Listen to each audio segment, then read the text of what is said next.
Surface Warfare Officer School continues to be on the leading edge of training, combining classroom instruction, computer-based lessons, shipboard evolutions, and state-of-the-art virtual simulation to better prepare students for their demanding shipboard responsibilities.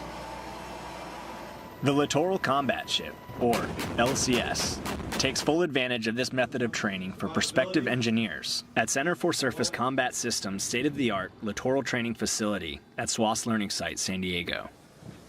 The course for Prospective Engineering Plant Technicians, or EPTs, blends comprehensive classroom review with the highly advanced immersive virtual ship environment, or IVSE, to develop a strong foundation for LCS engineers who will be performing the essential roving watch responsibilities both in port and underway. We teach the Engineering Plant Technician course through an immersive virtual ship environment. I think it's a great program. It helps young sailors that come into the military to be familiar with the ships prior to reporting. We train our EPT watchstanders through 626 immersive virtual shipboard environments, IVSEs.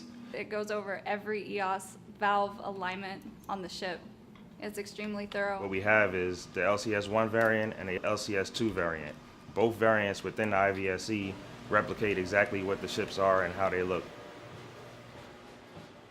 The amount of detail that went into building these shipboard environments is extremely accurate. The valves are exactly where you will see them on board the ship as they are in the virtual environment, which gives that sailor that familiarity and that ownership of that space. Younger sailors today, as they come on board, they're so familiar with video games that it helps them so much when they come into a classroom environment where they can go through a virtual reality, which is similar to video games, and they remember a lot more of what they do through the virtual reality than the normal legacy teaching that we used to do. What we're trying to do is evolve with those new sailors that are coming in to better train them on avenues that they are accustomed to.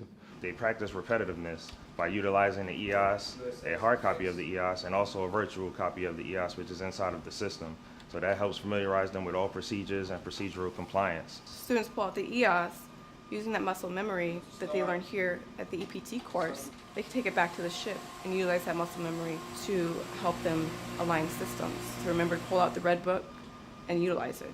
Actually going through the simulator and doing the valve alignment with an up-to-date EOS and marking the steps off as I go, I feel is more beneficial to me in learning the process versus just sitting there and watching a PowerPoint.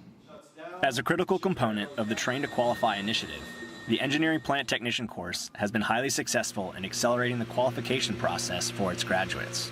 In the IVSE, the developers put a lot of attention in the details. For instance, right here we have SSDG number 1 in the simulator. It's in the exact same place, and we go through all of the alignments, SSDS, SDSS, anything that you would need to know about the generator.